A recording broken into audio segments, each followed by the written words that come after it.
That is the saying go. You can't have anything nice around here.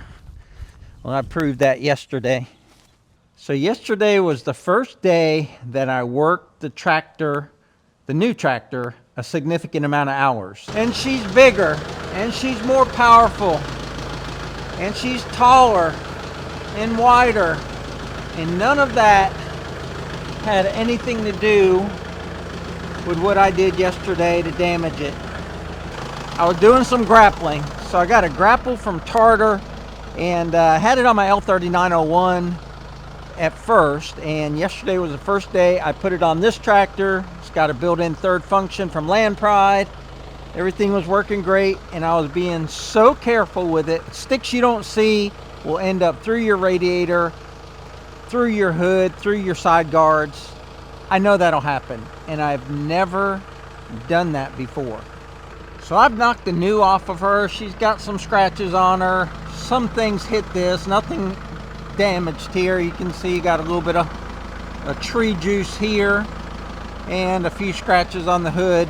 I was being careful, but I could not avoid this right here. See, can you see it? Two little dimples right there. I was in a pile of brush that I'd piled up with my excavator, and I was carefully going in it and like grabbing pieces and pulling it out of the dirt. I was grabbing stuff and backing up, grabbing stuff, backing up, and making a little pile in front of the tractor. Well, there was this one piece of brush. There was like 6 stems or 6 trunks, and it had the root ball still with it. And it was kind of flopping around, and I saw it. And somehow when I was pulling things out of the pile, that thing loaded up with some energy. And when it let loose, either from the tire being on it or something, it just like came right at the tractor. I had the tractor boom up, I think, and it came underneath the boom and boom, hit the hood, and then came up towards me by the hood. And I was like, oh, no big deal. It wasn't that big a stump or whatever. And I grabbed it by my hand and I couldn't move it. It was wedged in there. So I backed the tractor up slowly, and I was like, oh, I don't see any damage, just a couple scratches in the hood. I can buff that out. Well, then I got off the tractor and I saw the dent. So she's broke in. But the video is not about my dented tractor. The video is about the pond and where are we at now with the pond. And a quick update on the cows. They had their vet visit, their 6-month vet visit. We had them do a farm call. We don't have the ability to take them to them. So they came out here and gave Chief and Charlie their 6-month shots. And they're over there and they're doing fine. But just like when you get a flu shot, I guess they were feeling the effects of the vaccination, and they've been kind of lethargic for a couple of days, eating well and doing all that stuff. I mean, nothing bad. It's just normal stuff with the vaccine. But the part that's sad to me is I had nothing to do with it. All we're trying to do is take care of our cows, and Deb was there too. The vet and the vet's helper did all of the, let's say, negative stuff, but they've imprinted that on me. And here it is 2 or 3 days later, and they're just now letting me touch them. Or they're very loving cows, and I'm so used to just walking up to them, loving on them 3 or 4 times a day. And this morning I had to get on my hands and knees, and I could barely touch them because otherwise they'd run away from me. So they're getting better. This happened on their first vet visit when we had them dehorned. But I don't like it. I want my cows back. I'm going to give you a pond update, and we're going to do something to the pond to help it with some erosion control. So we baled all this hay for our cows, and then we found out our cows don't really like hay. They may like it, they're just not hungry enough to eat it because, well, we feed them grain, and we talked to the vet about that. And the vet said, yeah, keep feeding them grain. It's good. It's good that they come to you and eat out of your hand, and they're food motivated in that way. He said, so don't stop giving them grain. But he said, they don't need grain. He said, they got plenty of food out here. They'll be fine on just grass. So there's no sense in us having all this hay here. It wasn't that many bales. It was from our second cutting. We sold our first cutting. And so I'm going to use it for erosion control on the pond. I seeded the pond when I did the dirt work there, but it needs some sort of cover on top of it to hold moisture, because we've been really, really dry, and we need that grass to really establish good roots. But I'm gonna try and go around the pond and talk a little bit with the pond in the background, and you can see it is just, it's like it's never ever been this nice, this clear, holding water this good. So we're going into our third week of pumping. We've been pumping about 12 hours a day, about 20 gallons per minute, and turning it off and letting the aquifer refresh overnight, and then pumping again during the day. We've had some 80-degree days, but not too many. It's cloudy right now, so I don't think we're losing much to evaporation. And you can see the wet ring all the way around the pond, and that's normal for the dry bentonite clay that we use to seal it to be wicking up. They said that's perfectly normal. So it's doing that all the way around the edge. And you can see the shadows in there are the fish structures that I put in.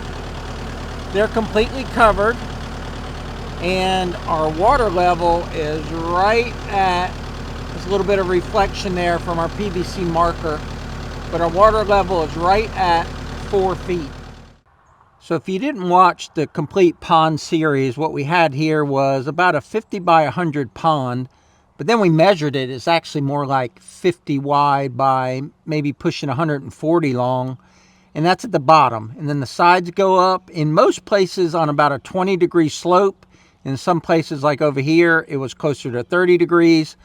But ChatGPT says at 6 feet, which is where we're going to, this pond will be about 660,000 gallons. And 6 feet is where we're going to try to keep it, which would be 1 foot deeper than now.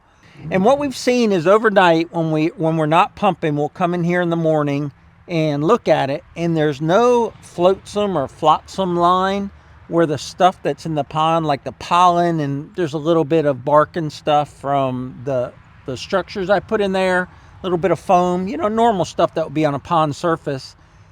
There's no line around the edge where the water has receded and left that line higher than the current water level. So to the best of what I can gather from observation, visual observation, the pond is not leaking. I mean, it needed, based on our calculations, about 25,000 pounds of bentonite clay, and we put 45,000 pounds in it. So we put in way more than was needed, and we put it in at a rate of about 5 pounds per square foot, which is like the worst case scenario. But 5 pounds per square feet is what you would use for sand. You could take a square foot of sand, put 5 pounds of bentonite in it, and it'll hold water. So we had a lot of clay in here. We did a lot of clay management, moving clay where it needed to go versus where there was sand previously by the original pond builder.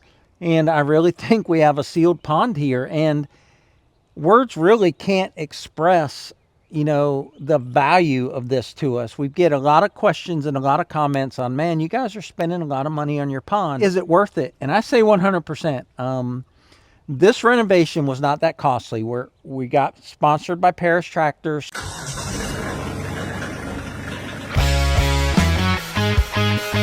More than a tractor store. So they provided the excavator and the skid steer, and then I rented a sheep's foot packer for about $750 plus the fuel I put in it. We didn't put that much more money into the pond as far as labor cost or anything like that. It was just product, which was the big cost was fuel, and then of course the bentonite clay that we got from Lone Star Minerals out there in San Antonio, Texas. So yes, it was worth it, and we now come down here and just sit by the pond.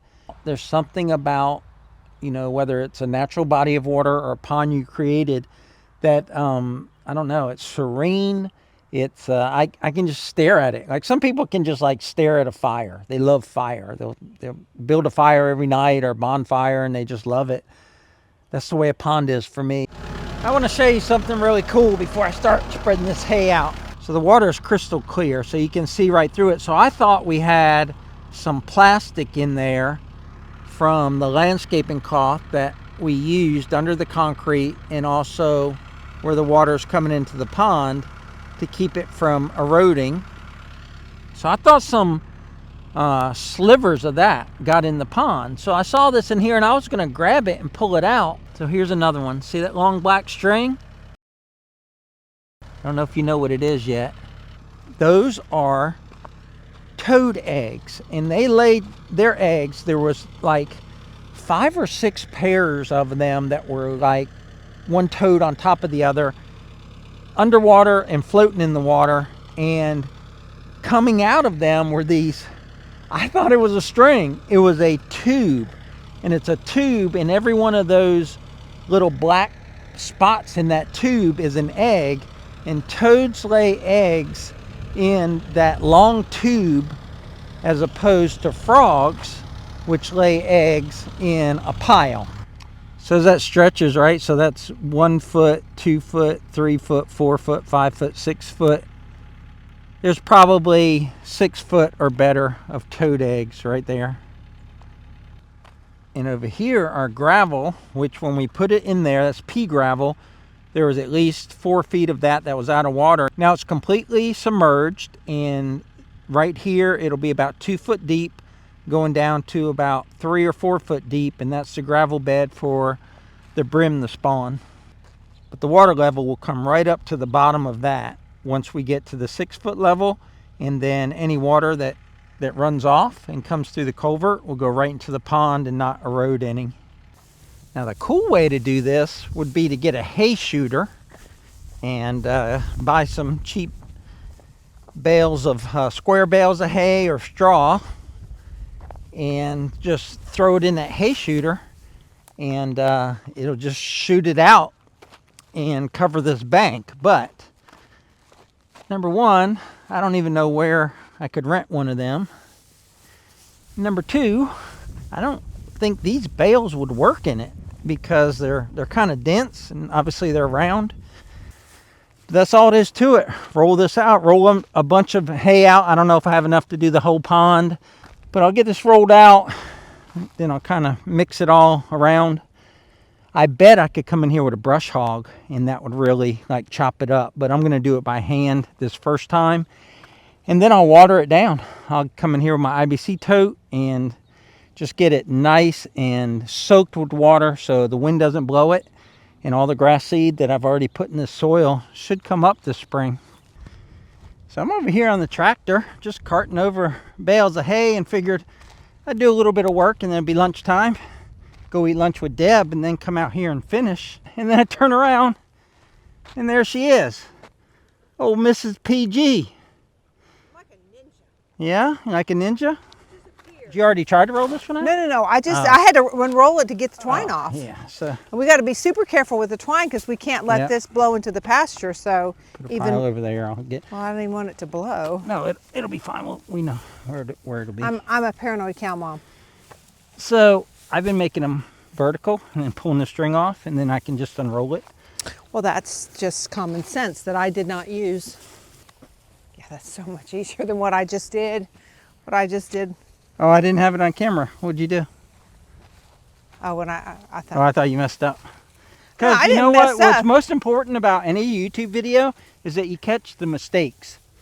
Doesn't matter if you have something pretty at the end or whatever project you're working on, you got to catch the mistakes. Because y'all love the mistakes. And if you're watching on Facebook, y'all love to comment. Right, Marty? Marty's our biggest Have you heard negative Have you heard commenter. from Marty lately? I have not heard from Marty in the past couple of videos, Uh-oh. but I'm guessing Marty will be back, and once again, he'll tell us that you can't fix stupid. Right, Marty? Right. I actually get worried about him if I don't hear from him for a while. Yeah, we So, got Marty, worried I about hope you're one okay. of our viewers that, and he's also a regular viewer of another channel, a popular channel. So I reached out to that channel and said, "Hey, have you heard from so and so?" He said, "No, not in a week or two."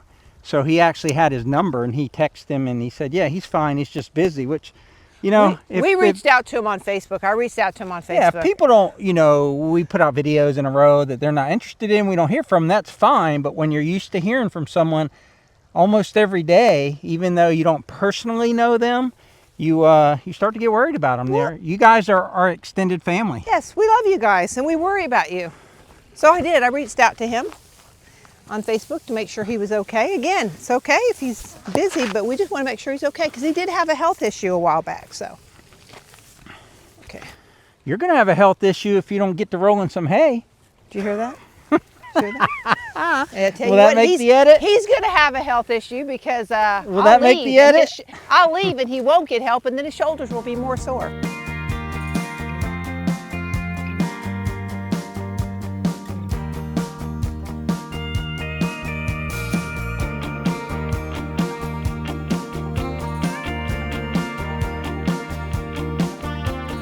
You guys work with your wives.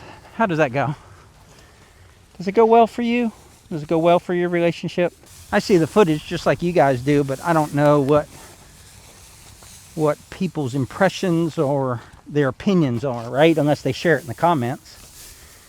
I know we've put out a few videos where we were on each other, but in a friendly way, because that's just kind of the way we are. And I remember one comment where a guy said, I sense a lot of tension between these two. And there can be tension between us, but it wasn't in that video. In that video, we were just doing what we do. We were doing our natural way our relationship works. We tease each other. We're sarcastic.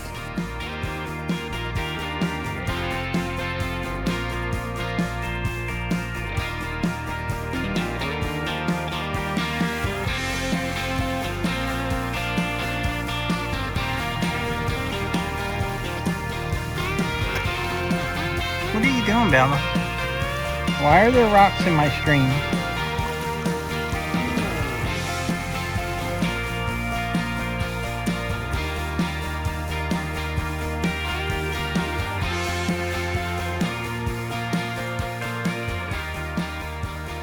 This is actually going quicker than I thought, and probably quicker than... Keep talking. Don't mind me. Don't mind me. Picking my nits off me. But going quicker than I thought, probably than you thought too.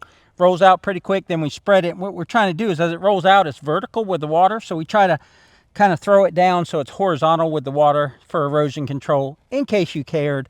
Would you do that? Deb doesn't care. I came with the tractor full of hay. And Bella jumps on the tractor. She jumps all over me, and she just can't get close enough to me. And I finally shoo her off the tractor, and she goes over to Deb and lays right at her feet. And I didn't know it was wrong. Sometimes she'll get a little skittish because of the tractor noise. So, Deb, what happened? Well, I was spreading hay and waiting for Brad, and I saw her go in the pine trees, and she wasn't in a thick area, so I wasn't as worried about her. I was watching her, but I saw her keep going looking And for the reason we lizard. worry about her, sorry to interrupt, babe, is because of snakes. Yeah, so it's springtime, and we're seeing snakes now.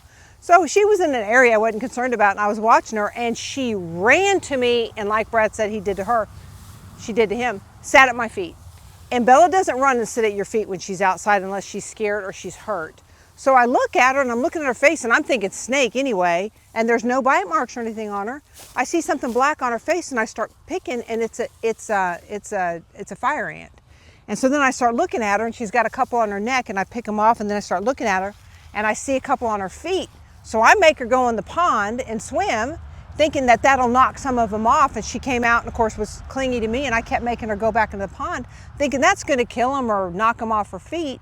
And then Brad came up with the tractor, and she was so clingy, I knew she was still hurting. So I took her back home, took her to the Well, drive. when she jumped on the tractor, she told me what had happened to her, and then I looked at her feet, and they were just like embedded around her toenail. So I picked a few off, and then you took her up to the house, and you discovered it was worse than that. I'd already picked probably 10 or 12 of them off her feet and her legs. And when I went up to the house, like Brad said, they were embedded up underneath her toenails and in between the pads of her feet. And I just kept rinsing and picking and rinsing and picking. I'm sure the cold well water felt really good on her feet, but she's going to be sore.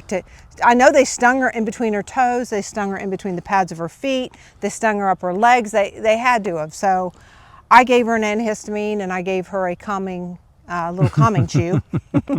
So she's gonna be a little sleepy for a while, but yeah.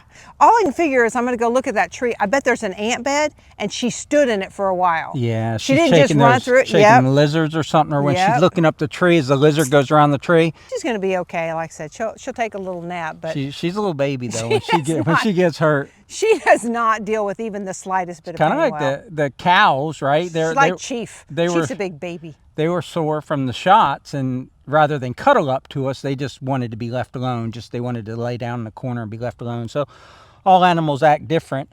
But Deb and I are going to wrap this up. It came out really good. We've used up all of the hay that was outside in the barn, and that leaves 12 bales or so inside if we need it. We want to get grass down to the water's edge, not only for looks and aesthetics, but also for the frogs, and just grass will help keep the water clean. It'll soak up the nitrogen and some of the other things in the water, and just have a more healthy pond. So we're just trying to establish that, and that's our goal. And there'll be lots more pond videos, because I have a lot more plans here for the pond, things I want to do around it, things I want to do in it. We're going to sit down on a bale of hay, enjoy the pond, and you guys have a good day, and we'll catch you on the next video. Take care. Take care, guys.